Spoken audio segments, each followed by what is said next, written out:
And hello, friends. We welcome you to another episode of Chapters here on Armstrong Television. Chapters is the show that profiles authors, editors, and publishers in West Virginia, Ohio, and Kentucky. I'm your host, Eliot Parker, and it's great to have you with us. We are talking about a very important topic that affects so many of us each and every day, those of us that have children, those of us that have children in our lives, and those of us that know of people who are working with and dealing with children on a day-to-day basis, and that is parenting, and that is raising responsible children. And we're going to be talking about that today and that topic today with our guest, author Bert Fulks, who joins us today. And Bert is a former psychology and world history teacher and a father of three. With nearly 30 years' experience working with kids, Bert has a unique insight as a dad, educator, coach, camp leader, youth advisor, and speaker, providing wisdom, understanding, and compassion to parents and kids. He splits time as a writer, musician, and speaker, and runs a veterinary practice with his wife, Laura. He's also the founder and co-director of Empty Stone Ministry, Incorporated, which is a Christian nonprofit that specializes in camps and retreats, small group events, and ministry to drug-addicted youth. And Bert and his family live in Huntington. And we're talking to him today about his new book, X-Plan Parenting, Become Your Child's Ally, a guide to raising strong kids in a challenging world. So Bert, it's great to have you on the program. Welcome to Chapters. Thank you. Great to be here. I appreciate it. So I wanted to ask you first, before we get into your book, you had sort of I don't want to say a preview to this, but you came up with something not too long ago called the X-Plan. And this is a situation where you develop this concept. If your teenagers find themselves in a situation where they feel uncomfortable or trapped, they can text a family member the letter X, and that is designed to give the teenager a way out. But one of the interesting things about that concept that you created is this idea of no questions will be asked. Yeah. Tell us a little bit about where you came up with that idea for the X-Plan. We mainly developed it for our youngest son. He is the one that would typically find himself in odd situations. So with that in mind, we always wanted him to have an outlet that if he found himself in a situation that he knew was just not a good situation, he could reach out to us. Now, knowing kids as they are, and even adults, if you fear there's going to be some punishment for even where you are, you're not going to reach out for help. I mean, I know when I was a kid, I found myself in some really stupid situations, and there was no way I would reach out to my parents and say, hey, can you get me out of this? I need some help right now. Help me. Because there would have been punishment on the back end. And so I think we got to give kids that space to say, you know what, we're in this together. It's a scary world. Reach out for help. I'm here for you.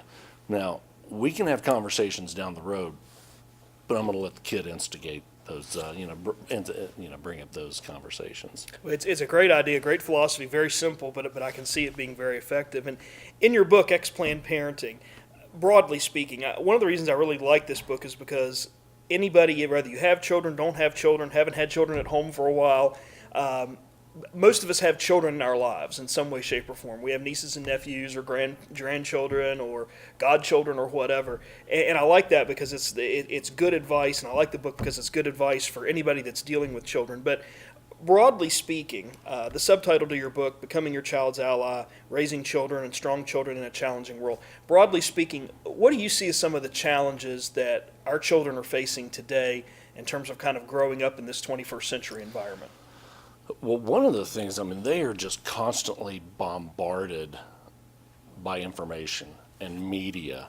And so many kids have learned that it's a natural thing to get online, to seek validation. And they get a lot of mixed messages about who they're supposed to be, what they're supposed to be doing, what their lives are supposed to be like. And parents are sometimes a little out of touch with what kids are wrestling with in those terms.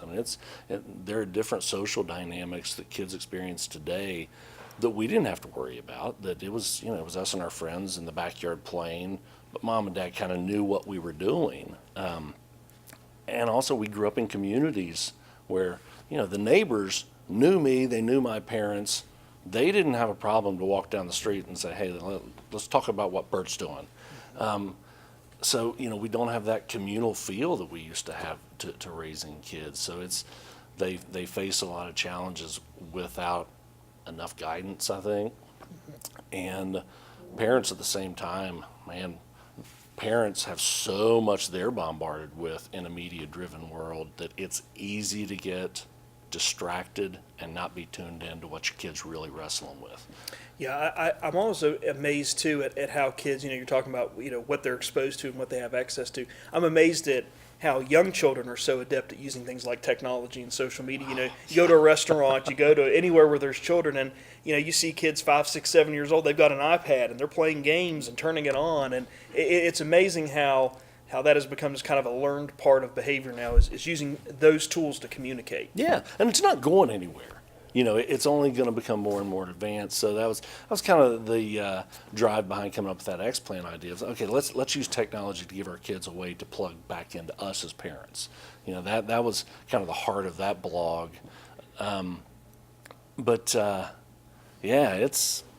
There's just so much going on technology-wise, but it's not going anywhere. And to be honest, for a lot of our kids, that's how they stay plugged in to their friends. Us personally, we live up on a hill, and there really aren't kids in our community where we live that my youngest could have played with. So, his cell phone is his social lifeline. So, and I've got to understand that as a dad, so I've got to allow that. But still it's easier for kids to get trapped into certain situations because so much of it is, what's the word I'm looking for? So much of it is hidden behind a screen that, it's not like where Danny would have all of his friends hanging out at the house and, the parent, you get an idea of what's going on with the friend groups. And so much of it is going on here. Mm-hmm. Parents sometimes aren't tuned in to what's going on in that kid's heart. Yeah, absolutely. And one of the themes that comes out early in your book, and really is a constant theme throughout, is this idea of parenting and the idea that today we are parenting, or parents are parenting, from a place of brokenness and a desire for control rather than support and encouragement. Can you talk a little bit about what you mean by that, or what that theme is, and how did that all come about? How did we make that shift from parenting away from support and encouragement more to this place of brokenness and desire for control? I think it's an eternal truth. I think it's been going on forever. We're all broken. We're all a mess. But there again, we try to put on this front that we've got it all together, but we're still kind of tuned into those mistakes we made when we were younger, the things that hurt us when we were kids, and those things linger with us, and we bury them deep and say, okay, maybe that didn't matter, but at the same time, we try really hard to protect our kids from making the same mistakes we made, or from feeling the same things we felt. And it does become a game of control, because we either helicopter or we put handcuffs on our kids. And, there are some things in life they just need to experience and learn and grow through. And that's why the subtitle is about becoming your child's ally. We can't protect them from the world completely, but we can walk with them through the world to guide them when the world comes crashing into them.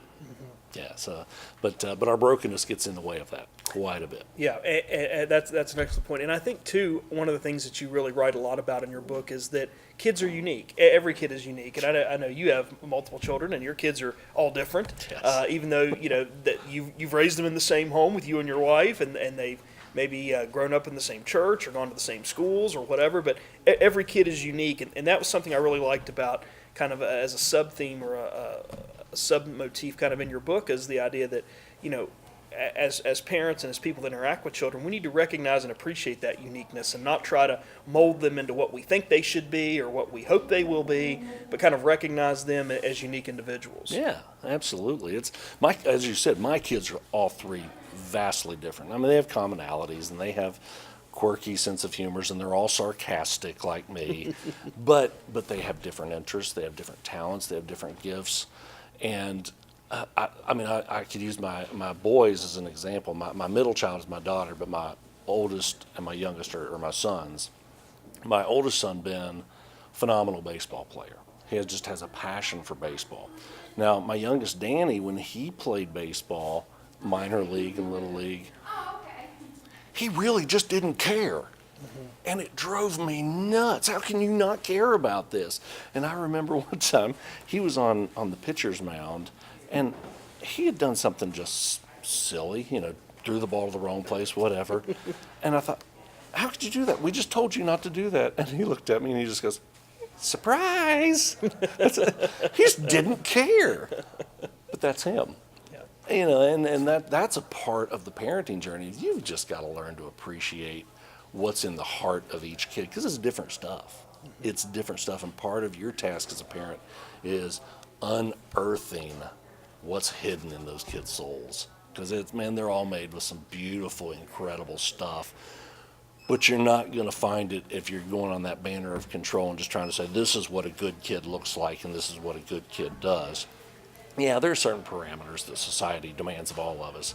But man, every kid's different, and it's our job as a parent to help them unravel that mystery of who they are.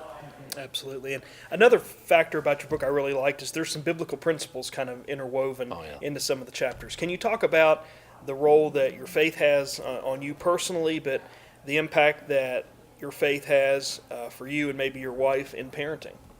Oh, very much so. Well, I grew up in a Christian home, so it's always been part of my life, but really in the last couple of decades, I've really turned a big corner spiritually, and my faith is the cornerstone of my life. It affects how I interact with people, and it's kind of like, I think it was C.S. Lewis that said, it's not that it's not that I see the sun, but the sun allows me to see everything else, and that's how it is with my faith. And as far as parenting, I have a degree in education. I've taught kids. I've coached kids. I've got a ton of experience with kids. None of that is as valuable to me as a parent as the healing of my own brokenness. I became a better parent when I started experiencing some healing from all the broken places within me. I have so many jagged scars, and we all do, but most of us either ignore them or refuse to admit it. So that healing is a big part of my parenting journey. And at the same time, I firmly believe that God has made my kids for a reason, each of them. I don't know what that is, but it's my job to help them figure out what that is. Very good. Excellent point. A couple of things I wanted to ask you about a couple of passages from your book that really caught my attention, and I'll mention them and just have you kind of elaborate or explain them. One was on page 76. You talk about your friend Steve and going on vacation with him. But through that process of talking about this story, you talk about, I hate getting to vacation. I like vacation, but I hate getting there.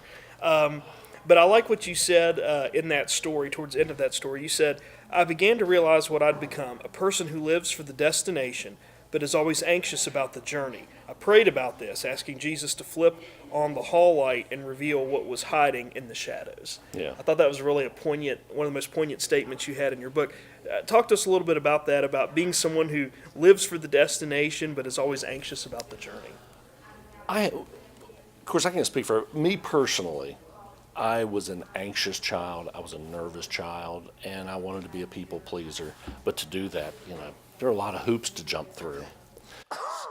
So I kind of fell into that mode, and a part of it falls back into what we were talking about earlier, was seeking validation from others and the opinions of others.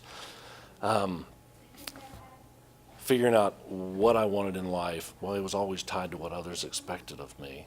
So playing off of that, man, I would just barrel my head down. I became a control freak of trying to make my world work the way I thought it was supposed to. And I would just put my head down and charge through the world, feeling anxious, feeling not good enough, feeling like I had to fake it till I could make it. I think we all struggle with this idea that we're not good enough. And that showed up in a lot of ways in my life, and always has.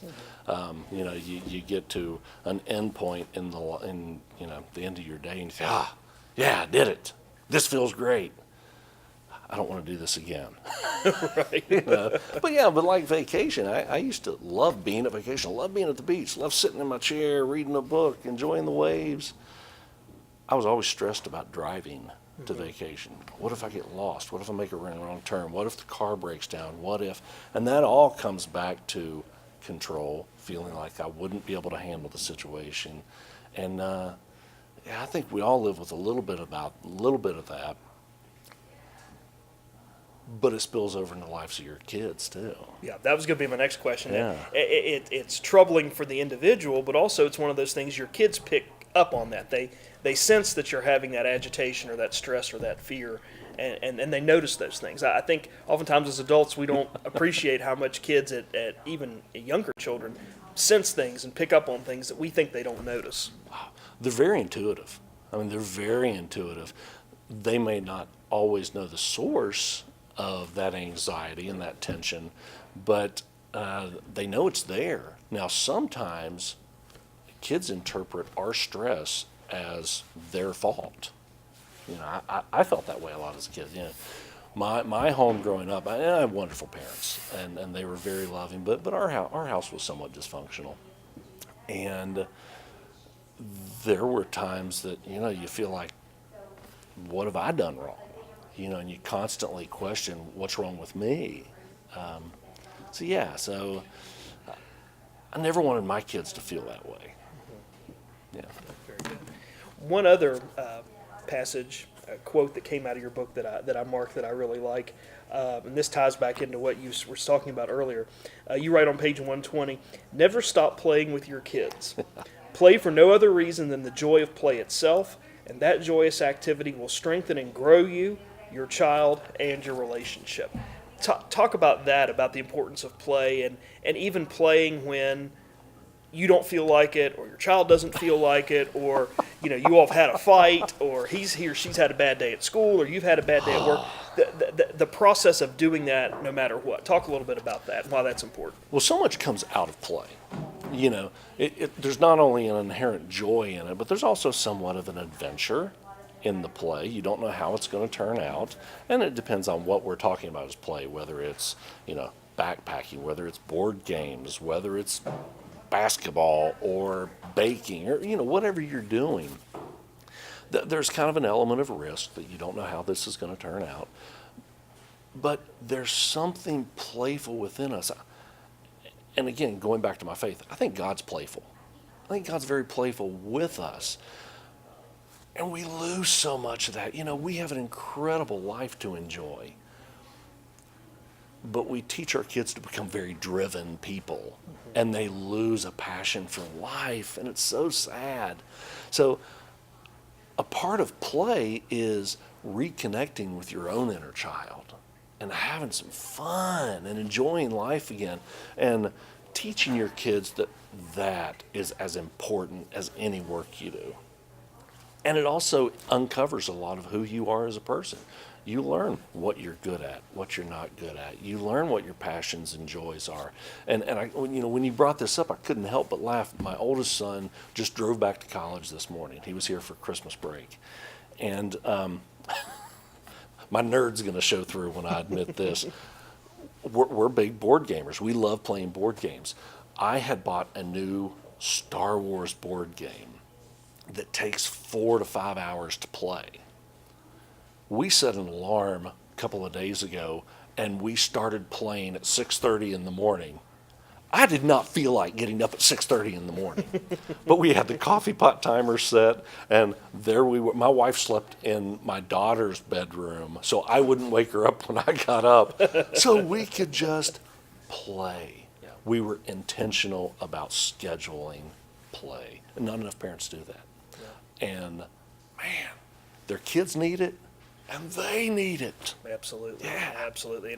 And you mentioned that too in that section about that is how important that is for the parents too, not just the kids, but the parents as well. So, Bert, if somebody's listening to what we've been talking about, or they get a copy of your book and they start reading and they realize, you know what, I'm operating from that place of brokenness and control, and I need to move towards that support and encouragement. Where do they start? Where do they begin? How do they begin?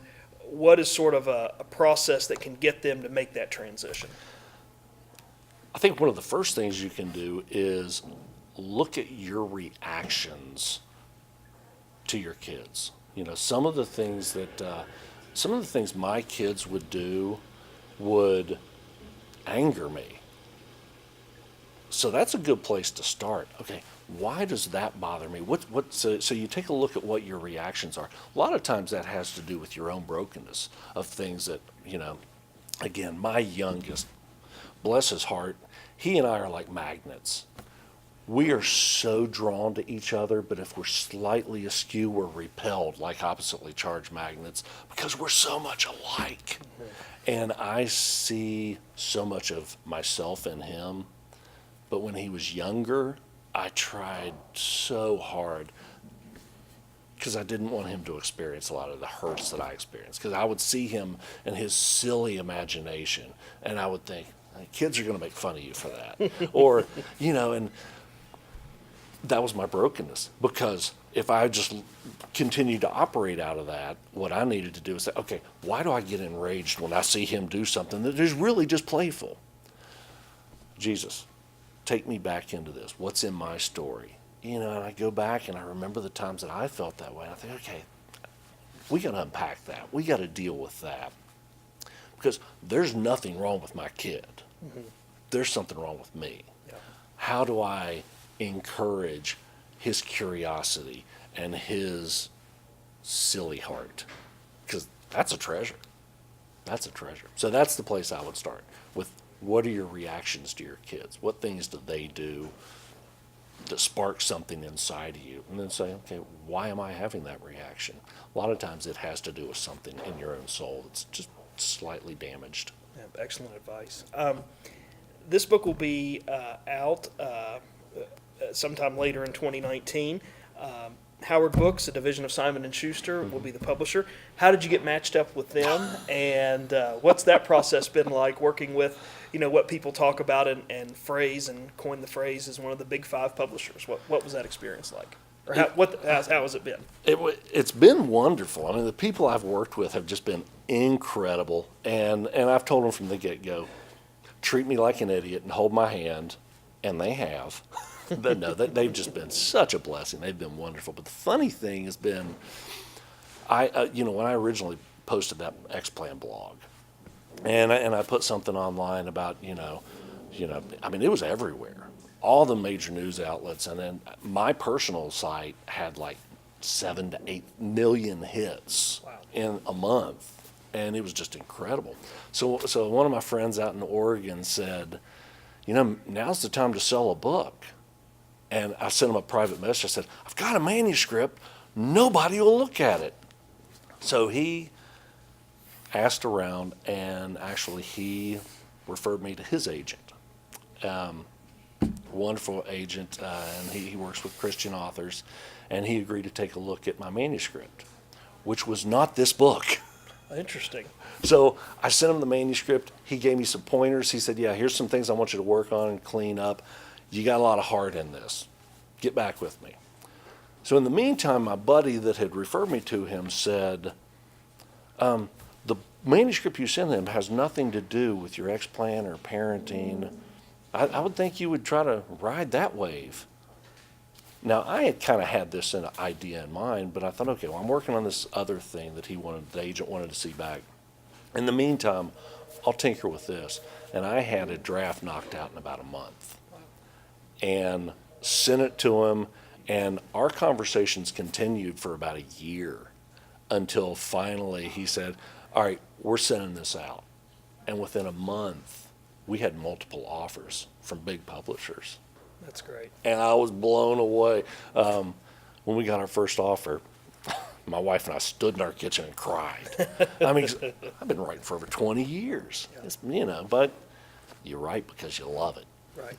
So. Absolutely. That's great. What a great story. Very encouraging for people out there who are working on a manuscript, or they've got a manuscript in their drawer and they're thinking, nobody wants to read this. I'll never find a home for this. If you've got a good story, and as you mentioned, if you've got the heart behind it, somebody will take it and publish it. Yeah. So what are you working on next? I actually have 3 projects that I'm playing with. I've got another parenting book that I'm formulating. I'm ready to put it together. It's got a good framework. I have that original manuscript that I'm rewriting that I'm real excited about that. It's a Christian nonfiction book. Some of the stuff I talk about in this book carries a lot of the same themes, but it goes a lot deeper into some of that. So I have that project, and I'm also working on a collection of short stories. Excellent, very good. So you've got plenty to keep you busy here in the near future. That's great. Yes, yeah. And then when parenting allows that. Yes, right. Absolutely. Got to make time for that. That's for sure. So, Bert, in our final moments with you today, if someone wants to get in contact with you to talk to you about X-Plan Parenting, about your X-Plan, the original plan that you developed, or they want to talk to you about publishing or writing, how can they get in contact with you, and then where can they get copies of your book? The book's going to be available pretty much at all major retailers. It's already available on all of the online vendors to pre-order.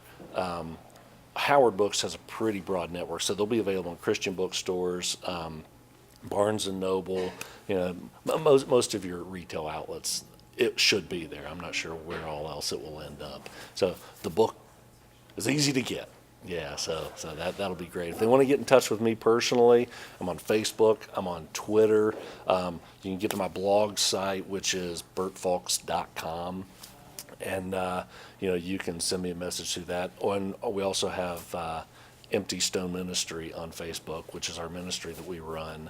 And you can reach me through that as well. And, if you want to sit down and chat, I'm always happy to have conversations with people. Fantastic.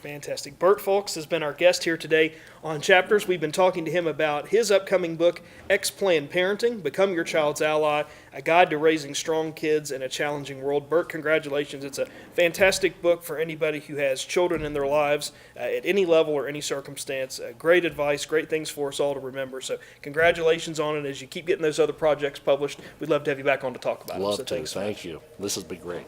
We also want to take a moment to say thanks to the staff and management of the Inner Geek at Pullman Square for providing our on-site support and assistance today. We encourage you to come down to the Inner Geek and inquire about Bert Fulks' book, and also remind you that many of the other author, editor, and publishers you've seen featured on the program have their works for sale here at the Inner Geek. So come down to Pullman Square, stop by the Inner Geek, and get your reading taste satisfied right here at the store. We appreciate all the support they provide us each and every episode here on Chapters. And if you want to stay in contact with the program with a question, comment, or feedback, we've got a variety of social media platforms by which you can engage with us here on the show. The first is our email address, lp4@zoominternet.net. We do ask that you please include your name and the town or community in which you're writing from so that we can keep track of that correspondence. If you're a viewer of YouTube, we have a Chapters tab available through the Armstrong One Wire page on YouTube. That address is right here at the bottom of the screen as well. All you need to do is look for the Chapters heading, and there we've got all of our author, editor, and publisher interviews archived for you there as well. And we also have a Facebook presence and a presence on Facebook.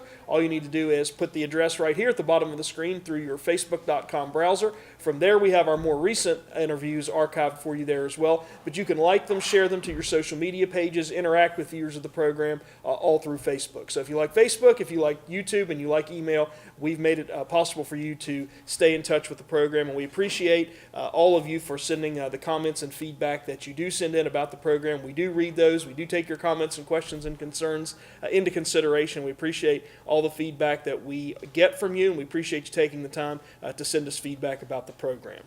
And that's going to do it for us this time on Chapters, but please come again next time. And in the meantime, stay tuned to this station for news and views that impact you and your community.